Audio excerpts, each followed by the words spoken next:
अध्यक्ष महोदय, 24,333 प्रश्न में अपराधी खुद को सीबीआई, ईडी, नारकोटिक्स विभाग का पुलिस अधिकारी बताकर वीडियो कॉल करते हैं और पीड़ित को डराते हैं। उनके नाम पर कोई अवैध पार्सल आया हुआ है या उनके परिवार का कोई सदस्य गिरफ्तार हुआ है। अपराधी पीड़ित को घंटों तक वीडियो कॉल पर डिजिटल अरेस्ट रखते हैं, यानी उन्हें फोन काटने या किसी से बात करने की अनुमति भी नहीं दी जाती।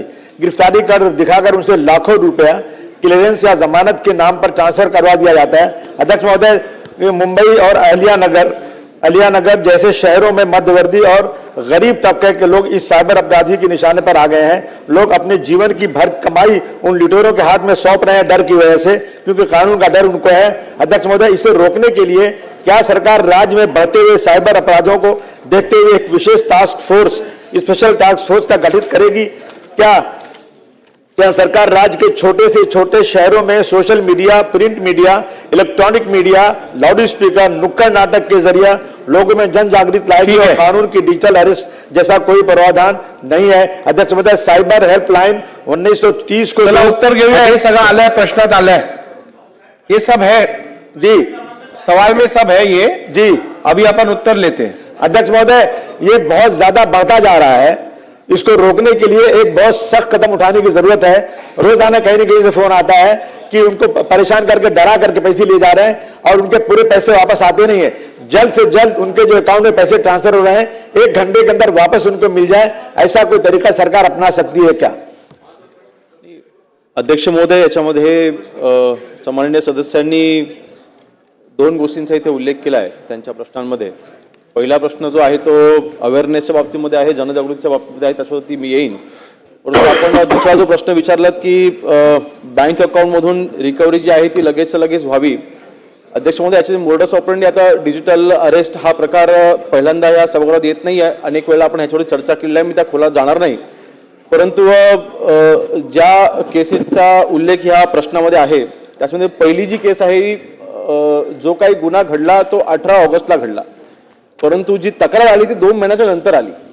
पैसे ट्रान्सफर ह्या 2 महिन्यामध्ये जवळपास अध्यक्ष महोदय 3,71,00,000 हे ट्रान्सफर केले गेले. हे 2 महिन्याच्या अवधीमध्ये केले गेले.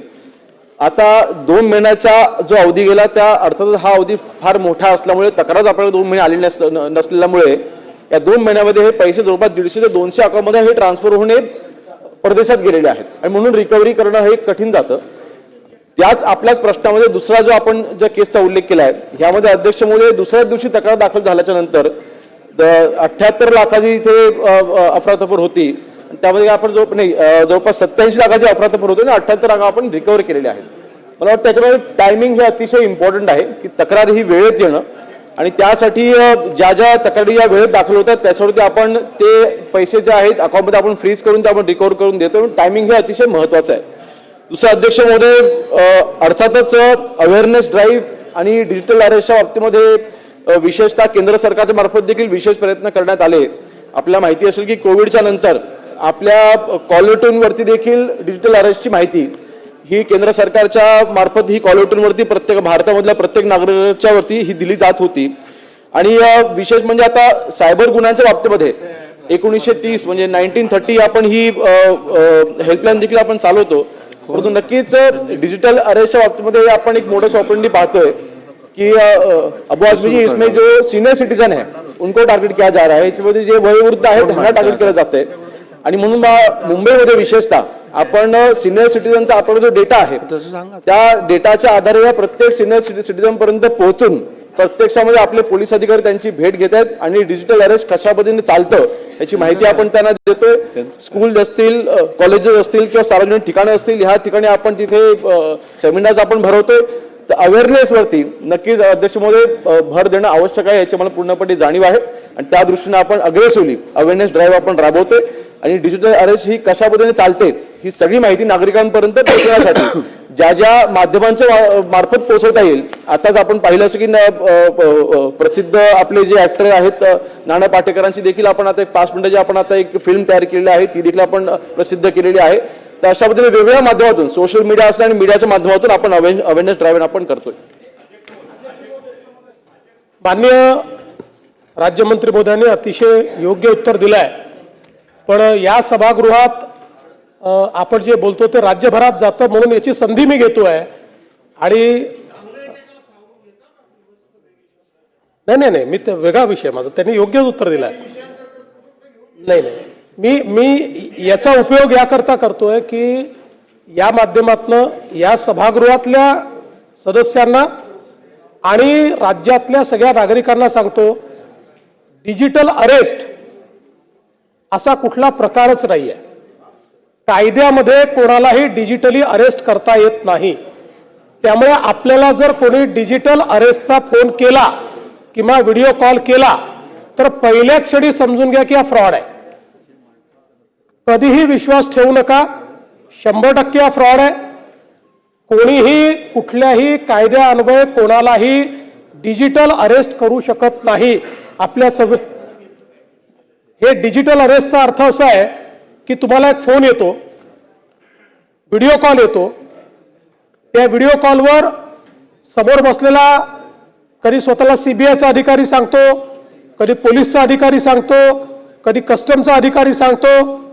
आणि मग तिथनं तो म्हणतो की तुम्ही पार्सल मागवलं होतं का, तुमच्या नावाने पार्सल आलाय, त्याच्यामध्ये ड्रग्ज सापडलेले आहेत आणि म्हणून तुम्हाला आता आम्ही डिजिटल अरेस्ट करतोय, तुम्ही हलायचं नाही, या स्क्रीन पुढे राहायचं. आणि मग त्यांच्याशी मांडवली करून तुम्हाला 20 लाख रुपये द्यावे लागतील, तुम्हाला 40 लाख रुपये द्यावे लागतील. आणि सामान्य जो माणूस आहे तो बिचारा त्या ठिकाणी घाबरून ते पैसे त्यांना ऑनलाईन ट्रान्सफर करत जातो. असे आश्चर्याची गोष्ट अशी आहे की याच्यामध्ये मोठे मोठे लोक, म्हणजे आश्चर्य सांगतो की एक रिटायर्ड IAS अधिकारी तो सापडला, त्यांनी पैसे देऊन टाकले. IAS retired. एक नेव्हीचा अतिशय उच्च पदावरनं रिटायर झालेला, त्यांनी घाबरून पैसे देऊन टाकले. म्हणजे आपले जे काही पेन्शनचे याचे त्याचे पैसे जे आपल्या बँकेचे अकाउंट, आणि मग यांची पुढची मोडस ऑपरेंडी अशी आहे की ते पैसे खात्यात आल्याबरोबर वेगवेगळ्या खात्यांमध्ये पटापट त्या खात्यातनं ते जातात आणि असं करत ते कुठेतरी विदेशातल्या एखाद्या खात्यात चालले जातात. आणि याचं अनेक केसेसमध्ये तर असं लक्षात आलंय पूर्ण ऑपरेशन हे विदेशात नव्हतं. मेन माणूस विदेशात बसला असतो, साधारण अशा देशात असतो की ज्याच्याशी आपला करार नाहीये, आणि इथले जे लोक असतात ते फक्त त्यांचे हँडलर असतात. त्यांना नीड टू नो बेसिसवर माहिती असते, पूर्ण ऑपरेशनची माहिती त्यांना नसते. आणि म्हणून मी पुन्हा एकदा सांगतो, कोणालाही डिजिटल अरेस्ट करता येत नाही.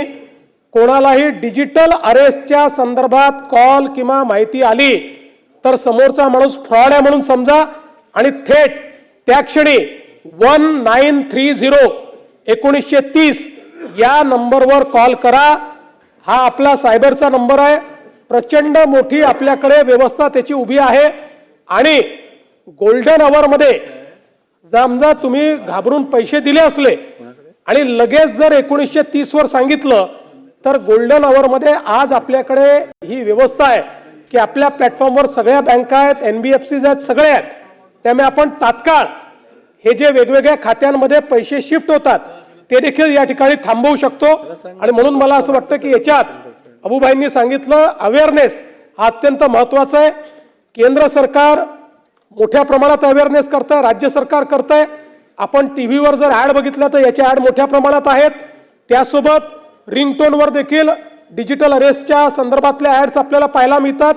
तरीही रोज प्रत्येक दिवशी कोणी ना कोणी याच्यामध्ये फसतं आहे. आणि म्हणून या सभागृहाचा जो काही रीच आहे त्याचा फायदा घेऊन मी सगळ्यांना विनंती करतो, डिजिटल अरेस्ट हा केवळ खोटेपणा आहे, निव्वळ खोटेपणा आहे. कोणालाही डिजिटल अरेस्टची माहिती फोन कॉल व्हिडिओ कॉल काही आला तर थेट 1930 वर तक्रार करावी.